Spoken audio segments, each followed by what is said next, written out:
Imagine the power of water harnessed to light a city. Imagine power generated by a quiet, pollution-free hydroelectric plant hidden beneath this stream, undisruptive of the natural environment and the tranquil beauty of an ancient vista. Imagine undiminished energy, a natural gift of our universe to be enjoyed by man. The energy crisis, a new phrase in our vocabulary. But what is it? Is it the inconvenience of waiting in line for gasoline? Is it the vast amounts of foreign oil consumed to light our roads, heat our homes, and provide our entertainment? Is it the need to transmit enormous quantities of electricity hundreds of miles? Is it the complicated systems which power our daily lives? It is a challenge we must meet before the clock runs out. But let's go back a bit to the beginning of our story. The year is 1845, and on the muddy flats rising from the Hudson River, a struggling young village is spreading its wings. A big ditch dug by men newly arrived in the United States is the dominant feature of the place called West Troy. Its daily activity nourishes the young community. A day's horse ride away, at a place called Elizabeth Field, only the sound of water breaks the stillness. But this, too, soon changes, as the water is harnessed for the coming industrial age, as Mr. French's woolen mill commences operation. It is now 1914, and our adolescent community by the Hudson now calls itself the City of Watervliet. And as its name implies, water is on its mind. For that same canal which passes its commerce also carries death. The growing city must build a modern water system to protect its health. It's a time of rapid change in America, a time of invention. Joseph Henry has experimented with electricity in Albany, and Thomas Edison has developed an incandescent lamp. We are in the 20th century, and with it, a new water supply is planned for the city of Watervliet at the place once called Elizabeth Field, now called French's Mills. A referendum is held, the voters approve, and construction is started. The project includes a concrete dam across the Normanskill, impounding nearly 2 billion gallons of water. Water from the reservoir is pumped 20 miles across the barren pine bush to a water filtration plant, furnishing the city with pure water from an uncontaminated upland source. While the project designer, a young engineer named Frank J. Keyes, predicts that enough water power is available at the site to generate electricity to light the entire city, the opportunity is foregone because of cost, but not forgotten. So he uses the water power in a different way. Since 1916, water has been pumped using the force of moving water to accomplish the task.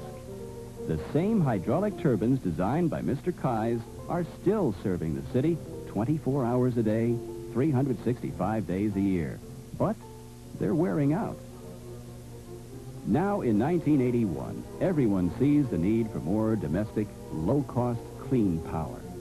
The federal government, in its effort to spur and implement new technologies for developing energy sources, advertises for a helping hand.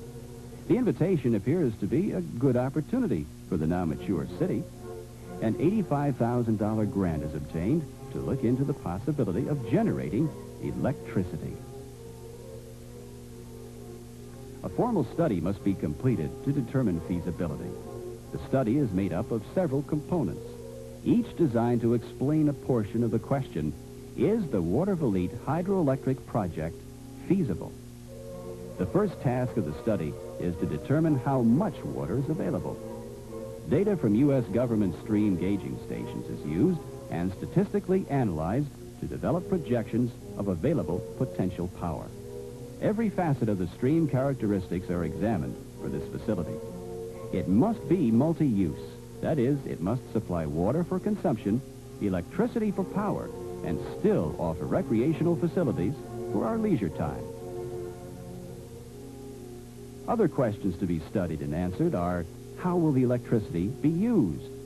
How will the water power be converted to electricity? Will there be harm to the fish or wildlife? What is the cost? Will the electricity generated be sufficient to warrant the cost? The answers are all favorable. 3,600 megawatts per year of electricity can be produced. The city will use most of it for buildings, pumps, and streetlights. The fish and wildlife will be unharmed. And generating electricity from water power is a well-established technology. So now with the potential, market, technology, money, conservation, license, and the plan, this is what we're talking about. The proposed project consists of an intake, penstock, a powerhouse, switchgear, and controls. The intake will require modification of the existing dam to allow water to be collected and transmitted through a large steel pipe, the penstock. This pipe will be blasted into rock and lie beneath the stream bed so as to minimally disrupt the natural and aesthetic environment. This penstock will convey water to a powerhouse likewise constructed entirely beneath the stream bed. Only a small portion of the powerhouse will rise from the adjacent stream bank to allow access. The hydroelectric generator will be automatically controlled using computer technology. The switchgear will direct and route the power into the Niagara-Mohawk Power Corporation distribution system, where it will be transmitted to the City of Watervliet municipal facilities.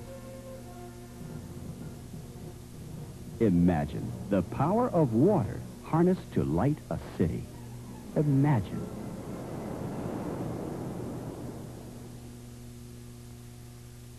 What do you think of that idea, Bill? A generating facility could have been installed in 1915. I didn't know that. Why wasn't it put in? I suppose the cost appeared too high. The records don't tell us much. We know a hydro plant was planned but never brought to a vote. So hydraulic pumps were put in and men were hired to attend to pumps. Maybe the hydroelectric option wasn't as attractive as it is today. You're talking about hydroelectricity and hydro pumps. I don't know much about either one. I raised that question too. We have some film to show what we own at the reservoir and why we need to either replace much of it or put in a hydroelectric plant. Let's look at that film.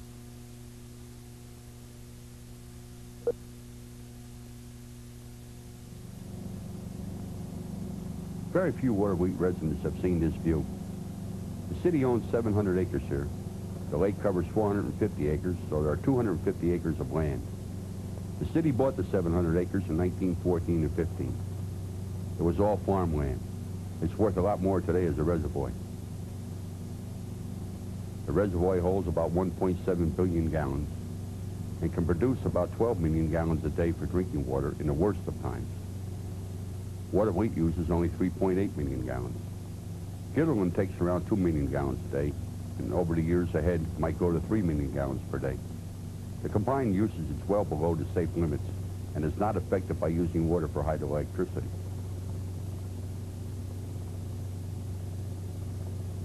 The dark building on the shore is the Guilderland pumping station. It's fully automated.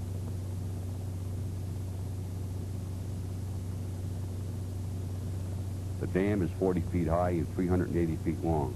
We'll go inside in a few minutes. The pipe running alongside is the penstock, put in place in 1915 and must be replaced soon. We have leaks in it every year.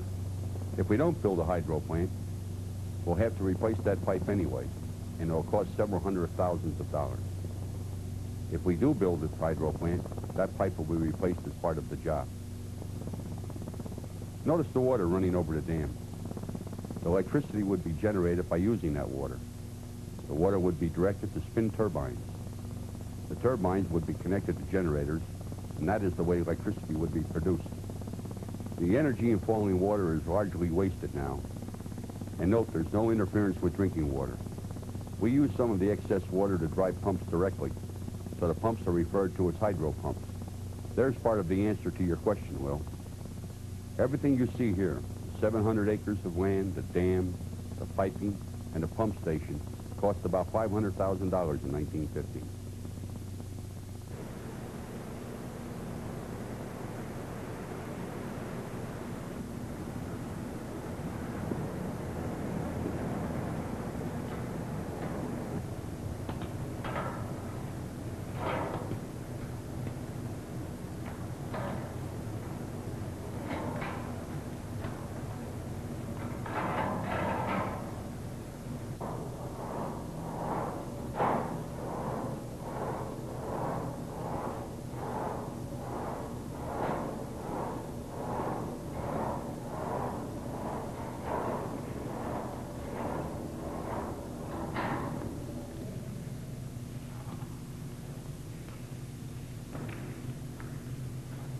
This walkway is under 30 feet of water.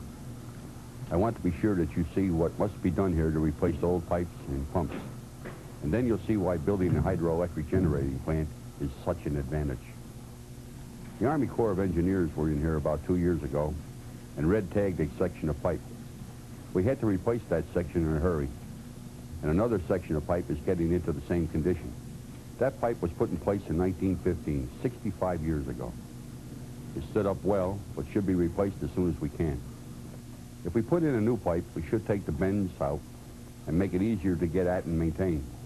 Whatever we do should last another 65 years. I'm beginning to see that money must be spent to protect our assets, whether the hydro plant is built or not built. Is there more old equipment that must be replaced? Yes, there is, Bill, and we're going to look at it. But before we do, I want to emphasize the point you made. A large amount of money must be spent at the reservoir to replace the 1915 equipment. And that's true whether or not we build a hydro plant. If we do build a plant, all the 1915 equipment will be replaced as part of the job and be integrated with a generating plant. Let's take a look. That pipe is the penstock. It's 50 inches in diameter, and it brings the water from the dam to the pump station.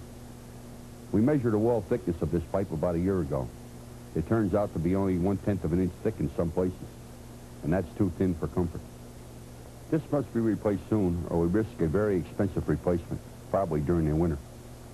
A new pipe should be placed underground for protection, and that would be quite expensive in this rock during the winter months. Now let's look at that penstock from the other direction. We're looking towards the dam. All of that exposed pipe should be underground. Look how close the pipe is to the roadway. If a truck came around that curve and went off the road, we would have a busted pipe. The section of pipe from here to the pump house washed out in 1960. We're afraid the same thing can happen with the old pipe nearer the dam. Why wasn't it put underground in the first place? In 1915, there was little traffic and few people. There was no need to cover the pipe. A new penstock would be buried in the stream bed. Would you need a separate penstock for the hydro plant? No, one penstock would be for both, drinking water and hydro energy. Let's look inside the pump station. Just about everything in here is original 1915 equipment. It's been well maintained, but has become expensive. You see the hydro pumps there? They use the force of moving water to pump water to the city along 15 miles of pipeline. The electric pumps are alongside. We use them in the summer when the stream flow is too low to work the hydro pumps. Everything in here should be replaced in an orderly way before we have to replace it in an emergency. Look at the open bus bars. That's dangerous. If we go with hydro, we would generate most of the electricity needed to run a fully automated plant. The men working here now would be transferred to other jobs. We would save $120,000 per year in labor costs right there. The new plant would be built there beneath the stream bed. What's the cost going to be, Mayor? About $3 million. We would sell bonds, of course, and the money to pay the debt would come from 4 sources. First, the money saved by automating the pumps. Then the money saved in the city by using our own electricity rather than buying so much from NIMO. Also, the money received from NIMO when we sell our surplus. And finally, an increase in the family water bill. Do you know how much the increase will be? It depends on the interest rate on the bonds we sell. If we get a favorable interest rate, say the 7.5% or 8.5% available last summer, the increase would be small, maybe $10 per year for a one-family house. If today's interest rate had to be paid, the increase would be double that amount. I'd like to be able to avoid an increase in the water bill. So would I. But we would have an increase if we merely replaced the old pipes and the worn-out pumps. So the hydroelectric part of the job is paying for itself. The users of the water are paying for the new pipes and pumps. That part of the job is about $1 million. You seem to be saying that there's no question about replacing the old pipes and pumps, and it must be done soon. The question concerns whether a hydro plant should be built at the same time. That's right. The old pipes and pumps must be replaced. This is the time to put in a hydroelectric plant and get the benefit of making our own power. When Watervliet became a city in 1896, it owned and operated a generating plant. The plant burned coal and generated enough power to light 20 miles of our streets. The plant was worn out by 1915. Now we have a chance to generate power to pump our water, feed our municipal buildings, light our streets, and have a surplus to sell. We will spend less in the long run.